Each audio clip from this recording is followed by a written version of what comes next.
সুপ্রিয় শিক্ষার্থী বন্ধুরা, তোমাদেরকে আজকে আমি দ্বিতীয় শ্রেণীর অঙ্ক বই থেকে 34 নম্বর পেজে আমরা যেই বিষয়টি শিখব সেটি হলো ক্রমবাচক সংখ্যা। ক্রমবাচক সংখ্যা কি, কিভাবে এটি পড়তে হয়, এই বিষয়টি আজকে আমরা জানব। তো চলো আমরা শুরু করি। এখানে লেখা আছে ক্রমবাচক সংখ্যা, এটি কীরকম। এই 1 লিখে ম, এটা হলো প্রথম, আর 5 লিখে ম, এটা হলো কি পঞ্চম। নিচের প্রাণীগুলোর অবস্থান কিভাবে প্রকাশ করা যায়। আমরা এই নিচে কিছু প্রাণীর ছবি দেখব, সেগুলোকে আমরা কিভাবে প্রকাশ করব সেটি আমরা একটু পরেই সেখানে যাচ্ছি। এখানে লেখা আছে বস্তুর দলগত ধারণা বোঝাতে 1, 2, 3 ইত্যাদি সংখ্যা ব্যবহার করা হয়। কি করা হয়? বস্তু দলগত ধারণা বোঝাতে আমরা 1, 2, 3 ইত্যাদির সংখ্যা ব্যবহার করা হয়, কিন্তু কোনো বস্তুর অবস্থান বোঝাতে ক্রমবাচক সংখ্যা ব্যবহার করা হয়। আমরা এই বিষয়টা কি বুঝলাম এখানে আরেকবার দেখো। বস্তুর দলগত ধারণা বোঝাতে 1, 2, 3 ইত্যাদি ব্যবহার করা হয়, কিন্তু কোনো বস্তুর অবস্থান বোঝাতে ক্রমবাচক সংখ্যা ব্যবহার করা হয়। এখন আমরা এই ক্রমবাচক সংখ্যা শিখি, এগুলা কী জিনিস। এইখানে লেখা আছে উপরে যেই গড়টা, এই মাঝের দাগের উপরে, এগুলো হচ্ছে কি প্রত্যেকটি এক একটি সংখ্যা। এখানে কয়টি সংখ্যা আছে? 5টি, যেমন 1, 2, 3, 4, 5। এর নিচেই আমরা দেখছি ক্রমবাচক সংখ্যা, এটাকেও সংখ্যাই বলছে, কিন্তু এর নাম হলো ক্রমবাচক সংখ্যা, আর এটা হলো গাণিতিক সংখ্যা।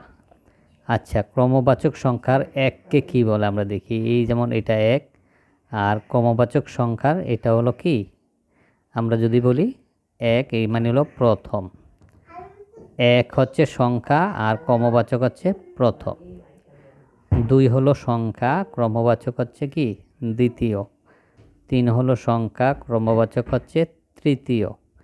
4 সংখ্যা, ক্রমবাচক সংখ্যা হলো চতুর্থ। আমরা সাধারণত ক্লাসের যেই অবস্থান সেটাকে আমরা এই ক্রমবাচক সংখ্যা দিয়ে প্রকাশ করে থাকি। কেউ যদি বলে তুমি কিসে পড়ো, তখন তুমি কি বলো যে আমি 1-এ, আমি এই 1-এ পড়ি। বাংলাতে যখন জিজ্ঞেস করে তখন আমরা বলি কি আমি প্রথম শ্রেণীতে পড়ি।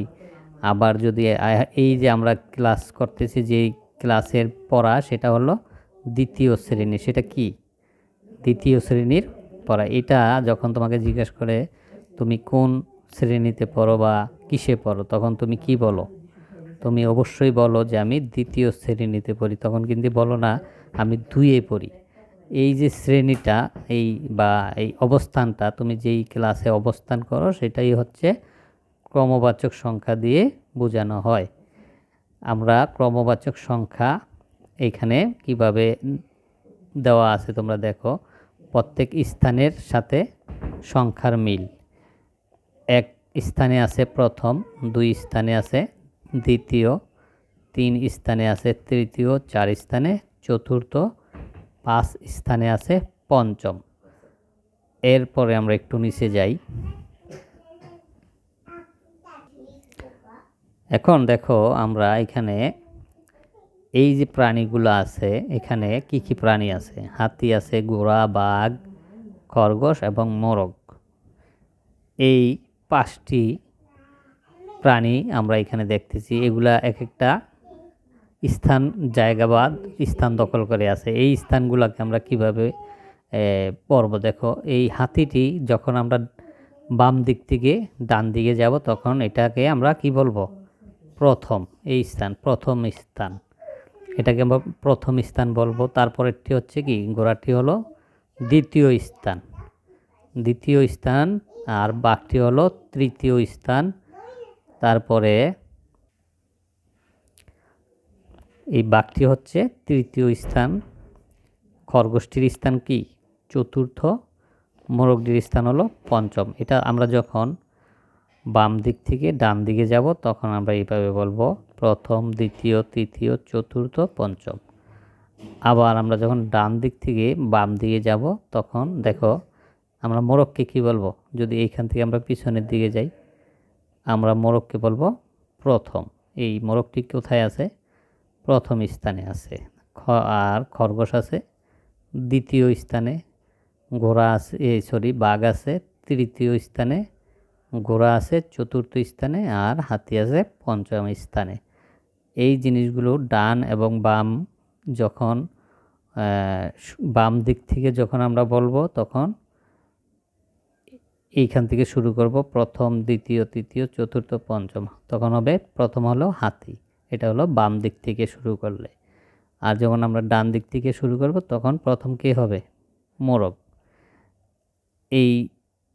এইভাবেই আমরা ক্রমবাচক সংখ্যাগুলো নির্ণয় করে শেখার চেষ্টা করব। তো বন্ধুরা, আজকে আমরা এই বিষয়টি এখানেই শেষ করব। আল্লাহ হাফেজ।